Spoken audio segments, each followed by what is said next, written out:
നമ്മുടെ page number 11 structural functional approach എന്നതിൽ ആണ് നോക്കുന്നത്. ഇതിൽ സ്ട്രക്ചറൽ ഫങ്ഷണൽ അപ്രോച്ചിൽ നമ്മുടെ സമൂഹത്തെ ഒരു സിസ്റ്റമാക്കി മാറ്റിയിരിക്കുകയാണ്. അഥവാ കുറേ വിഷയങ്ങൾ അടങ്ങുന്ന ഒരു സിസ്റ്റമാണ് നമ്മുടെ സമൂഹം എന്ന് ആദ്യമേ പരിഗണിച്ചിരിക്കുകയാണ്. എന്നിട്ട് ആ സമൂഹത്തിൽ ബന്ധപ്പെട്ട കുറേ വിഷയങ്ങളുണ്ടല്ലോ, ആ വിഷയങ്ങൾക്കൊക്കെ സമൂഹത്തിൽ പ്രത്യേകവും വ്യത്യസ്തമായ പ്രാധാന്യമുണ്ട് അല്ലെങ്കിൽ പങ്കുണ്ട് എന്ന് സ്ഥാപിച്ചെടുക്കുകയാണ് സ്ട്രക്ചറൽ ഫങ്ഷണൽ അപ്രോച്ചിലൂടെ ചെയ്യുന്നത്. അഥവാ ഇതിന് തൊട്ട് മുമ്പ് നമ്മൾ സിസ്റ്റം അപ്രോച്ച് പറഞ്ഞിരുന്നു. സമൂഹത്തിൻ്റെ എല്ലാ വിഷയങ്ങളെയും ഒറ്റക്കെട്ടാക്കി പരസ്പരം ഇഴചേർന്ന് പഠിക്കുക എന്നതാണ് സിസ്റ്റം അപ്രോച്ചിൽ പറഞ്ഞത്. അതിൻ്റെ ഒരു വികസിച്ച ഒരു രൂപമായിട്ടാണ് സ്ട്രക്ചറൽ ഫങ്ഷണൽ അപ്രോച്ച് പരിഗണിക്കപ്പെട്ടിരിക്കുന്നത്. ഗബ്രിയൽ ആൽമണ്ടാണ് ഈ ആശയത്തിനെ കൂടുതലായി വിശകലനം ചെയ്തതും കൂടുതലായി പ്രചരിപ്പിച്ച ആളും. എല്ലാ സമൂഹത്തിലുമുള്ള ഒരു സംഭവമാണ് പൊളിറ്റിക്സ് എന്ന് ഇദ്ദേഹം വാദിക്കുന്നു. ആ പൊളിറ്റിക്സിന് സമൂഹത്തിലെ ചില പ്രവർത്തനങ്ങൾ ചെയ്യാനുണ്ട് എന്നും ഇദ്ദേഹം വാദിക്കുന്നു.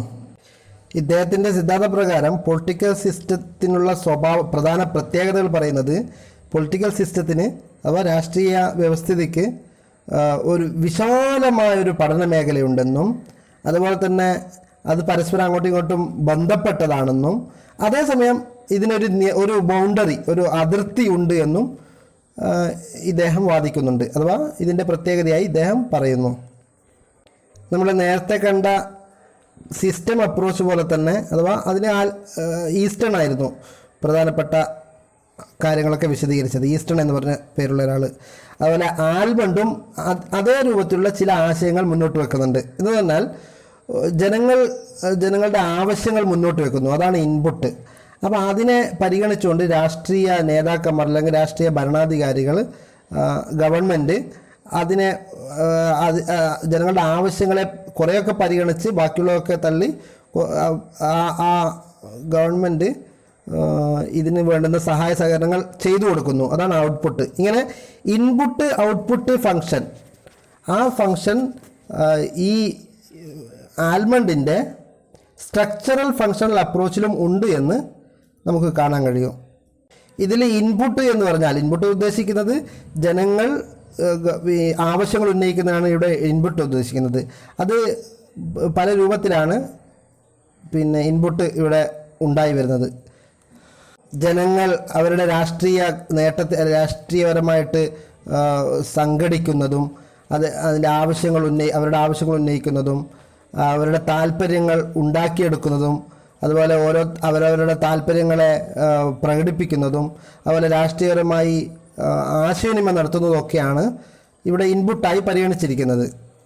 അഥവാ ജനങ്ങളുടെ ആവശ്യങ്ങൾ ഉന്നയിക്കുക, അതിന് പല രീതികളുണ്ട് എന്നാണ് ഇപ്പം പറഞ്ഞത്. ഇനി ആ ആവശ്യങ്ങളെ ഗവൺമെൻറ് പരിഗണിച്ചിട്ട് നടപ്പിലാക്കി കൊടുക്കുന്നതാണ് ഔട്ട്പുട്ട്. അത് 3 രൂപത്തിലുണ്ട് എന്നാണ് ഗവൺമെൻറ്റിൻ്റെ ഔട്ട്പുട്ട് 3 രൂപത്തിലുണ്ട് എന്നാണ് ആൽമണ്ട് പറയുന്നത്.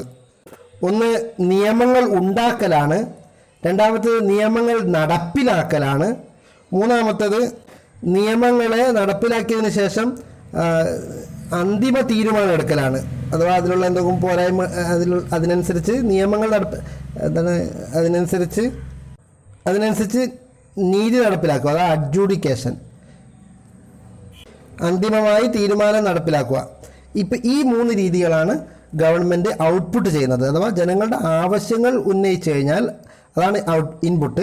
ആ ഇൻപുട്ട് വരുമ്പോൾ അതിന് ഗവൺമെൻറ് പരിശോധിച്ച് ജനങ്ങൾക്ക് വേണ്ടുന്നത് ചെയ്തു കൊടുക്കുക, അതാണ് ഔട്ട്പുട്ട്. ആ ഔട്ട്പുട്ട് 3 രീതിയിലുണ്ടെന്നാണ് പറഞ്ഞത്. ഒന്ന് നിയമങ്ങൾ നിർമ്മിക്കലാണ്, മറ്റൊന്ന് നിയമങ്ങൾ ഇവിടെ നടപ്പിലാക്കലാണ്, മറ്റൊന്ന് നിയമങ്ങളുമായി ബന്ധപ്പെട്ട അന്തിമ തീരുമാനങ്ങൾ എടുക്കലാണ്. ആൽമണ്ട് പറയുന്നത് നല്ല ഒരു രാഷ്ട്രീയ സിസ്റ്റം എന്ന് പറഞ്ഞാൽ, അഥവാ ഒരു ഗവൺമെൻറ്, നല്ല രൂപത്തിലുള്ള ഒരു ഗവൺമെൻറ് ആണെങ്കിൽ ജനങ്ങളുടെ ആവശ്യത്തെ വളരെ നല്ല രൂപത്തിൽ ഔട്ട്പുട്ടുകളാക്കി കൺവേർട്ട് ചെയ്യാൻ, മാറ്റം വരുത്താൻ കഴിയും. ജനങ്ങളുടെ ആവശ്യങ്ങളെ നല്ല രൂപത്തിൽ ഗവൺമെൻറ് ഏറ്റെടുത്ത് പരിഗണിച്ച് അത് ഏറ്റവും ശരിയായ രൂപത്തിൽ അത് നടപ്പിലാക്കി കൊടുക്കും. ഇതാണ് നല്ല പൊളിറ്റിക്കൽ സിസ്റ്റത്തിൻ്റെ പ്രത്യേകത എന്ന് ആൽമണ്ട് പറയുന്നു. മൊത്തത്തിൽ പറഞ്ഞാൽ ഈ എന്താണ് പറയുക, സ്ട്രക്ചറൽ ഫങ്ഷണൽ സിസ്റ്റം എന്ന് ഉദ്ദേശിക്കുന്നത് സമൂഹത്തിലെ ആവശ്യങ്ങൾ ഗവൺമെൻറ്റിനോട് ഉന്നയിച്ച് ഗവൺമെൻറ് അത് നടപ്പിലാക്കി കൊടുക്കലാണ്. പക്ഷേ അതിൽ സമൂഹത്തിലുള്ള കാര്യങ്ങളൊക്കെ ഓരോ ഘടനയായി ഓരോ ഭാഗം വിഷയമായി വേർതിരിച്ചിട്ടുണ്ട്, എന്നാൽ പരസ്പരം അങ്ങോട്ടും ഇങ്ങോട്ടും ബന്ധിച്ചതുമാണ് എന്നതാണ് ഇതിൽ പറയുന്നത്. അടുത്തത് കമ്മ്യൂണിക്കേഷൻ തിയറി അപ്രോച്ച് എന്താണെന്ന് നോക്കാം. ഒരു സമൂഹത്തിൻ്റെ ഒരു വിഭാഗം മറ്റൊരു വിഭാഗത്തിന്, ഒരു സമൂഹത്തിന് എന്നല്ല, ഒരു വ്യവസ്ഥിതി സമൂഹം തന്നെ ഉദ്ദേശിക്കാം. ഒരു സമൂഹത്തിൻ്റെ ഒരു വിഭാഗം മറ്റൊരു വിഭാഗത്തിന് ആശയങ്ങൾ കൈമാറുകയും സന്ദേശങ്ങൾ അയക്കുകയും ചെയ്യലിലൂടെ ആ സമൂഹത്തെ ആ വിഭാഗത്തെ സ്വാധീനിക്കുന്നു. അങ്ങനെയുള്ള പ്രവർത്തനത്തെയാണ് കമ്മ്യൂണിക്കേഷൻ തിയറി അപ്രോച്ച് വിശകലനം ചെയ്യുന്നത്. റോബർട്ട് വീനർ എന്നയാളാണ് ഈ ആശയം മുന്നോട്ട് വെച്ചത്. എന്നാൽ ആദ്യമായി കൊണ്ടുവന്ന അദ്ദേഹമാണെങ്കിൽ പിന്നീട് കുറേ ഈ ആശയത്തിന് കുറേ വികസനം നൽകി, അല്ലെങ്കിൽ അതിനെ ഒന്നുകൂടി ഉഷാറാക്കി, അല്ലെങ്കിൽ എന്താണ് പറയുക, വികസിപ്പിച്ച് കാൾ ഡച്ചസ് എന്നയാൾ പൊളിറ്റിക്കൽ സയൻസിൽ ഈ ആശയത്തെ അപ്ലൈ ചെയ്തു. ഈ ഡച്ചസ് പറയുന്ന എന്താണെന്ന് വെച്ചാൽ, പൊളിറ്റിക്കൽ സിസ്റ്റം എന്ന് പറഞ്ഞാൽ ജനങ്ങൾ പരസ്പരം അങ്ങോട്ടും ഇങ്ങോട്ടുള്ള കമ്മ്യൂണിക്കേഷൻ ചാനലാണ്, അങ്ങനെ ഒരു നെറ്റ്വർക്കാണ്. ആശയവിനിമയം ചെയ്യുക എന്നുള്ള ഒരു സംവിധാനമാണ് രാഷ്ട്രീയ വ്യവസ്ഥിതി എന്ന് പറഞ്ഞാൽ. മാത്രമല്ല അത് സ്വയം നിയന്ത്രിതവുമാണ്, മറ്റാരും അതിനെ നിയന്ത്രിക്കുന്നതല്ല എന്നർത്ഥം. ഇത്തരം വ്യത്യസ്തമായ ആശയവിനിമയ വിഭാഗത്തെ നിയന്ത്രിക്കുന്നതിൻ്റെ ഉത്തരവാദിത്തം ഗവൺമെൻറ്റിനാണ്. അതിനെ നിയന്ത്രിക്കുകയും അതിനെ എന്താണ് പറയുക, ഭരണപരമായി നിയന്ത്രിക്കുന്ന ഉത്തരവാദിത്തം ഗവൺമെൻറ്റിനാണ് എന്നാണ് ഈ അപ്രോച്ച് ഊന്നൽ നൽകുന്നത്. തീരുമാനങ്ങൾ എടുക്കാനുള്ള പൂർണ്ണമായ ഉത്തരവാദിത്തം ഗവൺമെൻറ്റിനാണ്, അഥവാ ഡിസിഷൻ മേക്കിംഗ് സിസ്റ്റം എന്നുള്ളത് ഗവൺമെൻറ്റാണ് ചെയ്യേണ്ടത് എന്ന് ഈ അപ്രോച്ച് പറയുന്നു. ഡച്ചസിൻ്റെ കമ്മ്യൂണിക്കേഷൻ തിയറിയിൽ 4 ഘടകങ്ങൾ ഉൾക്കൊള്ളുന്നുണ്ട്, പ്രധാനപ്പെട്ട 4 ഘടകങ്ങൾ ഉൾക്കൊള്ളുന്നുണ്ട്. അത് ഒന്ന് ലീഡ്, മറ്റൊന്ന് ലാഗ്, മറ്റൊന്ന് ഗെയിൻ, മറ്റൊന്ന് ലോഡ്. എന്താണത് നോക്കാം. അത് എന്താണെന്ന് നോക്കാമെന്നില്ല, എൻ്റെ വാക്കർത്ഥം വെച്ച് നോക്കുമ്പോൾ ഒരു ഇതൊന്നും മനസ്സിലാകുന്നില്ല. ലീഡ് എന്ന് പറഞ്ഞാൽ നയിക്കുക എന്നർത്ഥം, ലാഗ് എന്ന് പറഞ്ഞാൽ സ്ലോ ആവുക അല്ലെങ്കിൽ പതുക്കെ ആവുക എന്നൊക്കെ അർത്ഥം, ഗെയിൻ എന്ന് പറഞ്ഞാൽ നേടിയെടുക്കുക എന്നർത്ഥം, ലോഡ് എന്ന് പറഞ്ഞാൽ ലോഡ് ചെയ്യുക, നിറക്കുക, നോക്കട്ടെ, വിവരങ്ങൾ നൽകുക എന്നാണ്. ഇത് എന്താണ് അവിടെ ഉദ്ദേശം മനസ്സിലായില്ല. ഏതായാലും ഈ ആശയത്തിൽ പറയുന്നത് രാഷ്ട്രീയ വ്യവസ്ഥ എന്ന് പറഞ്ഞാൽ പരസ്പരം ആശയങ്ങൾ കൈമാറുക എന്നുള്ളതാണ്. അതിന് ഗവൺമെൻറ് നിയന്ത്രിക്കണം. അങ്ങനെ നിയന്ത്രിച്ച് ഇവിടെ ആശയങ്ങൾ ഉണ്ടാക്കേണ്ട കടമ അല്ലെങ്കിൽ അതിൻ്റെ ഉത്തരവാദിത്വം ഗവൺമെൻറ്റിനാണ് എന്നാണ് അദ്ദേഹം പറയുന്നത്. ഇനി അവസാനത്തതാണ് ഡിസിഷൻ മേക്കിംഗ് അപ്രോച്ച്. ഒരു തീരുമാനത്തിൽ എത്തിച്ചേരുക എന്ന പ്രവർത്തനത്തെയാണ് പൊളിറ്റിക്സ് കൊണ്ട് ഉദ്ദേശിക്കുന്നത്, ഡിസിഷൻ മേക്കിംഗ് അപ്രോച്ചിലൂടെ ഉദ്ദേശിക്കുന്നത്. ഇത് പൊതു തീരുമാനം കേട്ടോ, പൊതുജനങ്ങൾക്കൊക്കെ ബാധിക്കുന്ന ഒരു തീരുമാനം. ആ തീരുമാനം അല്ലെങ്കിൽ പൊതുജന തീരുമാനം, ആ തീരുമാനത്തിൽ എത്തിച്ചേരുക എന്ന പ്രവർത്തനമാണ് ഇവിടെ പരിഗണിക്കുന്നത്. ഇതിലെ പ്രധാന വിഷയങ്ങൾ ആക്ടേഴ്സും സ്ട്രക്ചേഴ്സും ഒരു തീരുമാനമെടുക്കുന്നതുമായി ബന്ധപ്പെട്ടുള്ള ഘടകങ്ങളും ഏത് വിഷയത്തിലാണോ തീരുമാനങ്ങൾ എടുക്കേണ്ടത് ആ വിഷയത്തെ മനസ്സിലാക്കലും അതിനനുസരിച്ച് നടപ്പിലാക്കേണ്ടതായ കാര്യങ്ങൾക്ക് പകരം നിൽക്കുന്ന കാര്യങ്ങളും, ഇത്തരം കാര്യങ്ങളാണ് ഇതിൻ്റെ പ്രധാന വിഷയങ്ങൾ. എന്താണെന്ന് എനിക്കത്ര വലിയ പിടുത്തം കിട്ടിയിട്ടില്ല. ഒരു തീരുമാനം എടുക്കുക എന്ന് പറഞ്ഞാൽ അതിൽ തീരുമാനം എടുക്കുന്നവരുടെ പ്രത്യേകതകളെക്കുറിച്ച് കൂടി പഠിക്കേണ്ടതുണ്ട്. അതുപോലെ തീരുമാനം എടുക്കുന്ന ആൾക്കാരുണ്ടല്ലോ, രാഷ്ട്രീയ നേതാക്കന്മാർ, അവരുടെ മേൽ ജനങ്ങൾക്കുള്ള സ്വാധീനം ഏത് രീതിയിലാണ് എന്നതും കൂടി ഇതിൽ പഠനം നടത്തേണ്ടതുണ്ട്. നിരവധി പണ്ഡിതന്മാരാണത്രേ, പൊളിറ്റിക്കൽ പണ്ഡിതന്മാരാണത്രേ ഈ ആശയത്തിന് പിന്നിൽ ഉള്ളത്.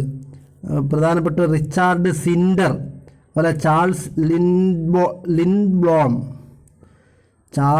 ലിൻബ്ലോം ഇവരൊക്കെയാണ് ഈ ആശയത്തിൻ്റെ പിന്നിലുള്ളത് എന്നാണ് പറയുന്നത്. കുറഞ്ഞ രാഷ്ട്രീയ നേതാക്കന്മാർ എടുക്കുന്ന തീരുമാനം ഒരു സമൂഹത്തിലെ വലിയൊരു ആൾക്കാരെ അല്ലെങ്കിൽ ഒരു വലിയ സമൂഹത്തെ തന്നെ സ്വാധീനിക്കുന്നുണ്ട്. അത്തരം തീരുമാനങ്ങൾ എടുക്കുന്നത് തന്നെ ചില പ്രത്യേക സന്ദർഭങ്ങൾക്ക് അടിസ്ഥാനമായാണ്. അതുകൊണ്ട് തന്നെ ഈ തീരുമാനങ്ങൾ ഒരു നാട്ടിൽ നടപ്പിലാക്കേണ്ട തീരുമാനങ്ങൾ എടുക്കുമ്പോൾ ആ തീരുമാനങ്ങൾ എടുക്കുന്ന ആൾക്കാരുടെ സാമൂഹ്യ പശ്ചാത്തലം, അതുപോലെ അവരുടെ മാനസികമായ അവസ്ഥ, ഇതൊക്കെ സാധാരണ പരിഗണിക്കാറുണ്ട്. അപ്പോൾ അതോടെ ടൈപ്സ് ഓഫ് മോഡേൺ അപ്രോച്ച് കഴിഞ്ഞിരിക്കുകയാണ്. അവസാനമായി പറഞ്ഞ ഇതാണ്, രാഷ്ട്രീയ തീരുമാനങ്ങൾ എടുക്കണം. ഒരു രാഷ്ട്രത്തിൽ പിന്നെ ഗവൺമെൻറ് പല പദ്ധതികളും നടപ്പിലാക്കുന്നുണ്ടല്ലോ, പല കാര്യങ്ങളും ചെയ്യുന്നുണ്ട്. ആ കാര്യങ്ങൾ ചെയ്യാൻ തന്നെ കൂടിയിരുന്ന് ഒരു തീരുമാനം എടുത്തിട്ടാണ്. ആ തീരുമാനം എടുക്കുന്നത് എന്തിൻ്റെ അടിസ്ഥാനത്തിലാണ്, അതുപോലെ തീരുമാനം എടുക്കുന്നവരുടെ സ്വഭാവം എന്താണ് എന്നൊക്കെയാണ് അവസാനമായി പറഞ്ഞ ഡിസിഷൻ മേക്കിംഗ് അപ്രോച്ചിലൂടെ മനസ്സിലാക്കാൻ കഴിയുന്നത്. അപ്പോൾ രാഷ്ട്രീയ തത്വങ്ങളെക്കുറിച്ച് പഠിക്കുകയാണ് നമ്മൾ. ആ രാഷ്ട്രീയ തത്വങ്ങളെക്കുറിച്ച് പഠിക്കുമ്പോൾ 2 പ്രധാന രീതികളുണ്ട്. ഒന്ന് പാരമ്പര്യ രീതി, മറ്റൊന്ന് മോഡേൺ രീതിയാണ്. മോഡേൺ രീതിയിലെ അവസാനത്തെ രീതിയാണ് ഇപ്പോൾ പറഞ്ഞത്. ഇനി നമ്മൾ ഇതുവരെ പറഞ്ഞതിൽ അഥവാ പാരമ്പര്യ രീതിയും ആധുനിക രീതിയും ഉണ്ടല്ലോ, ഇത് തമ്മിലുള്ള വ്യത്യാസം പറഞ്ഞതിൽ normative and empirical approach, empirical എന്ന് പറയുന്നത് അഥവാ നോർമാറ്റീവ് എന്നുള്ളത് ആദർശപരമായിട്ട് ഏതോ ഒരു ആദർശം വെക്കും, അതിനെ അടിസ്ഥാനത്തിലുമായിട്ട് മുന്നോട്ട് പോകുന്നതിനാണ് നോർമാറ്റീവ് എന്ന് പറയുക. എന്നാൽ എംപിരിക്കൽ എന്നുള്ളത് ആദർശമല്ല, മറിച്ച് ഇന്നത്തെ പ്രായോഗികമായിട്ട് എന്താ ചെയ്യാൻ പറ്റും, അങ്ങനെ തീരുമാനം എടുക്കുന്നതാണ് എംപിരിക്കൽ എന്ന് പറയുന്നത്. ഈ രണ്ടിനും കൂടി വ്യത്യാസമാണ് അടുത്തതിൽ പറയുന്നത്. ഇത് അടുത്ത ക്ലിപ്പിൽ പറയാൻ തോന്നുന്നു, കാരണം വിഷയം മാറുന്നുണ്ടല്ലോ.